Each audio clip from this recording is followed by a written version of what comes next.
Welcome to the Dice Tower, a series of video reviews about board and card games. Here are your hosts, Tom Vassell and Sam Healy.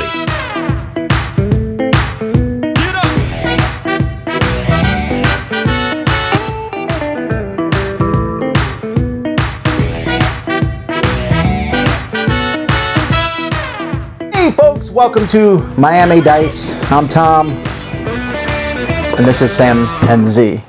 Did I point right? Yes. And I'm Z. Today we're taking a look at a game that is imaginatively titled Fish Cook. Wow. Fish. The depth of that title is amazing. Well, it doesn't look like much. That's because this is from Cheapass Games. This is a game. It doesn't even include everything you need for the game. You need basically a pile of money and a lot of six-sided dice. That's not hard. That's the whole philosophy of the company, is that they don't want to give you all the components. I would have preferred, actually, if they'd give me components. But How much they charge for this game? oh, it's really inexpensive. Really inexpensive. So anyhow, I don't know. So we added poker chips and dice in with it. We'll show you how it works, and we'll tell you what we think of it.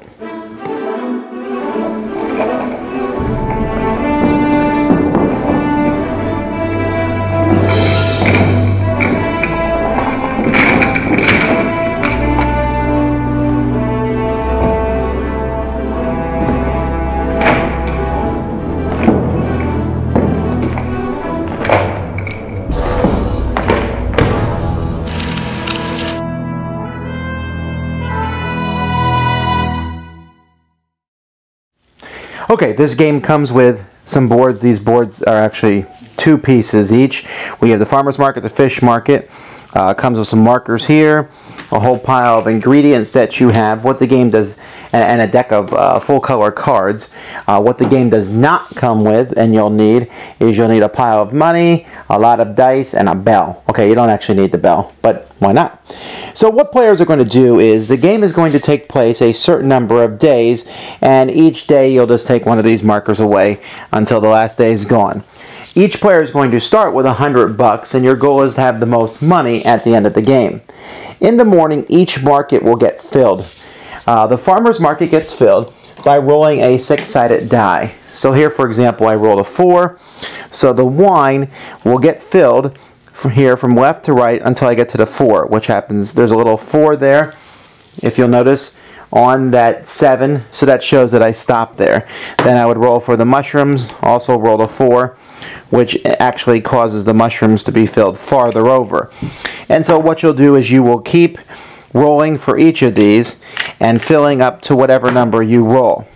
So depending on what ingredient it is and depending on what number you roll, it could go all the way across the board, or it could go only a little bit. Of course, some ingredients are much more important than others, like rice.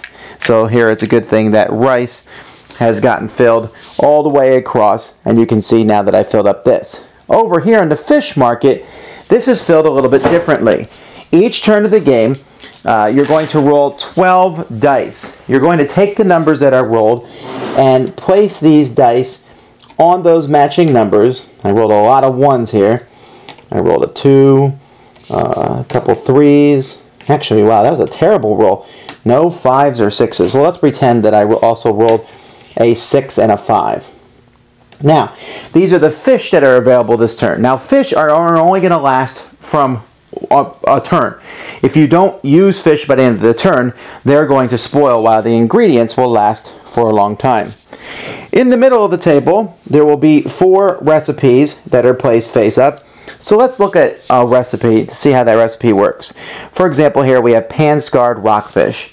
This needs 1 egg or lemon, the yellow ingredient, 1 vegetables, and a fish that's 6. If I have those, this one's going to pay off 34 with a possible 4 bonus. Down here, this Oakland roll needs a rice, a yellow token, egg or lemon, and then greens, and it needs a fish that's 2 or greater. Ingredients must be exact when you're fulfilling a recipe, but for fish, I could use a 2 fish, a 3 fish, a 4 fish, 5 fish, or a 6 fish. Now, players are going to start with a couple recipes in their hand.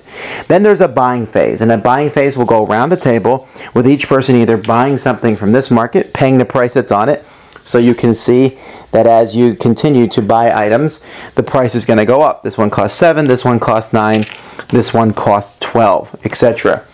The same thing happens over in the fish market. I can buy this 4 fish for 8, this one for 10, and this one for 12. When you buy ingredients, you'll put them face up in front of you. You can also buy a face-up recipe from the middle of the board for 5 and add that to your hand, or you can pay 2 and draw the top card from the deck and place one of those in your hands. Now this round will end when someone buys the last ingredient in a row, or when all the fish end. Now when you end the round, then you have to give this chef token here to the person on your left. That person is going to be the first person to cook and the first person in the next round. So you have to keep an eye on that. And at that point in time, the round's over, so you ring the bell. And everyone has one last turn to buy something, and then we go on to the selling round.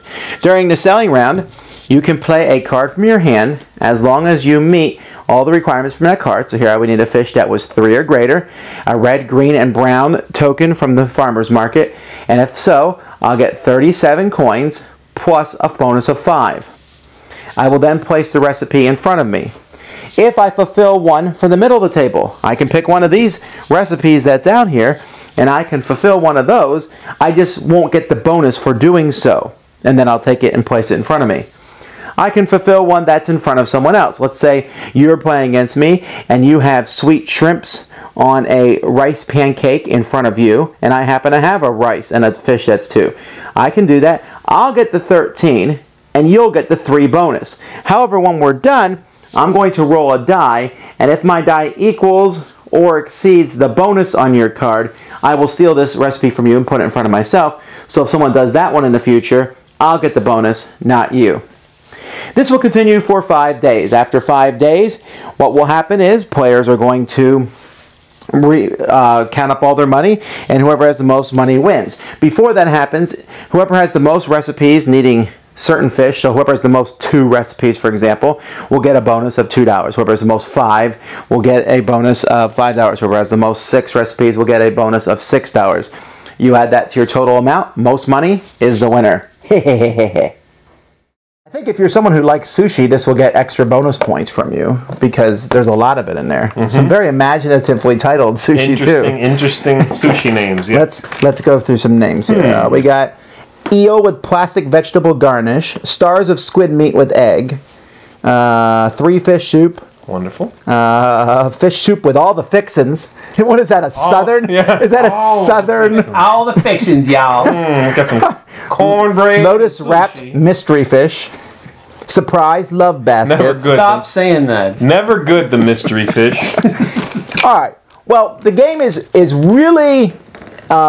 there's no way around it. This is just a straight up economic game. You are sitting there trying to buy stuff as inexpensively as you can and then selling it for the best price you can, which is, you know, your typical thing. But I think it's so simple. What this game does that I've never seen it do before is that you're building your own menu and then you're allowed to steal other people's menus. That's right. I've not seen that before. I guess that's the one luck element of the game, is the fact that you could possibly steal someone else's menu. Right, because you roll to try to take it. Yeah. Oh, and also I guess the other luck is what ingredients are available. There are times where the fish market can be low. If there's no 6 fish available or very few 6s or 5s, that can really dramatically change how the game plays. But that at least hits everybody equally. That does. So I think that's great. I think the fact that the market fluctuates the way it does, and the options in the game for what you can complete, increase as the game goes on, because you have your own, the ones available to everyone. But as the game goes on, everyone else's recipes become available to you. So you never feel like, oh, that one ingredient is gone, I cannot complete the one recipe it fit. At that point, you can take a look around and go, okay, well, I'm going to go for that now. Yeah. You know, I think that's great. The options do open up. Yeah, I mean, by the last turn, there's recipes everywhere. So, but at the same time, completing your own recipes gives you that bonus, which gives you that option, and that can actually be the game changer. Because the money that you make In my, let's see, the last game I played, I made 50% profit. I started with 100, ended with 150. And I mean, I probably could have made more if I had been not stupid.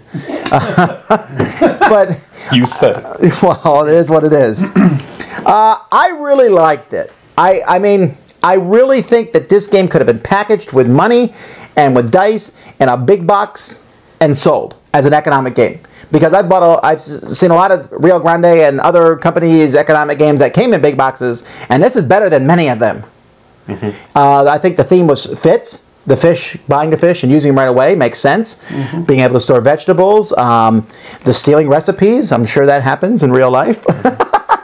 And even with a full complement of 6 players, it doesn't slow the game down. No. That's very impressive. Yeah. Absolutely, yeah. I've never been a fan of Cheapass games. Kill Dr. Lucky's, was Save Dr. Lucky, all those other games. I'm a components guy. I like to have nice components. I like to have a game that has what I think, what it feels like to have meat on it. This seemed like a skeleton, and you had to add the meat and the bones and the skin and all. Well, at least it's in color now. They didn't used to be in color. That's true. But so I mean, with that being said, I'm not a big fan. I don't agree. I don't like that philosophy of pumping out cheap games that people can play. Put some meat on your games. That's my main thing. With that being said, this is a great game, and I enjoyed playing it. And you're not a big economic game guy. No, I'm not. And this isn't. See, I don't like that you called it an economic game because Well, how is it not? it didn't feel like it. All right. It didn't feel like an economic game. It felt like you had your own shop, and you're competing with the chefs on the other side of town, and you're trying to create the best menus, and now you got chefs coming over. It didn't feel like an economic game, and that's why I liked it. If it's just I need to get my pen and paper out and scribble and do some math to keep going in the game. I don't like those kind of economic games. Sure. This didn't feel like that. So, Yeah, I was coming at it from... You said you were coming at it from components. I was coming at it from an economic game standpoint. I mean, the first time I looked at it all set up and realized, oh, this looks like just a straight-up economic game. Right. I was a little put off, a little worried about it, because I do not tend to like economic games. Yeah. But I think you hit the nail on the head that it does not feel dry. It doesn't give you that feeling of, I got to make some money to churn some stuff, to pay some money to make some money. It doesn't give you that bogged down feel.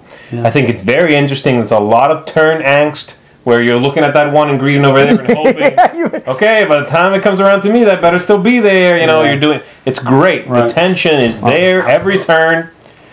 And there's that one great mechanic where when someone buys the last ingredient in a row, they end the round. So you can choose to end the round, but if you choose to end the round, you're going last when it comes time to do everything else. Right. And you have to really think about that. Is that worth it? But I want that ingredient. But do I want to end the round? I want to make sure I get that ingredient is where I felt myself saying something. If I let that go around the table again, it might not be there. So, yeah. So, all right, final opinions. I think I'm right there with you. I really, really like it. Even for an economic game, I'm going to give it 2 colored cards up. They're in color now. Yeah. They're awesome. And you? I'm going to give it 2 freakishly huge eyeballs up. All right, so you like it despite it being an economic game. You like it despite it not having good components. Well, I like economic games, but I'm not a big fan of components. Lack of components. I mean, I love components. So, but I still think it's good. I mean, for the thing, I do wish it was bigger and better, and that will honestly keep me from pulling out more often, because every time I pull it out, I have to say, we got to find 12 dice, we got to find $1,000 worth of money, and that's kind of a pain. But despite all that, this is actually quite a bit of good game packaged in the box. Fish Cook. Such a dumb name.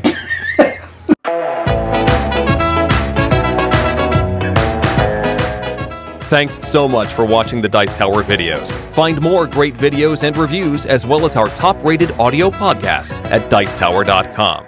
You can also find other great shows at DicetowerNetwork.com. I'm Eric Summerer, and you've been watching The Dice Tower.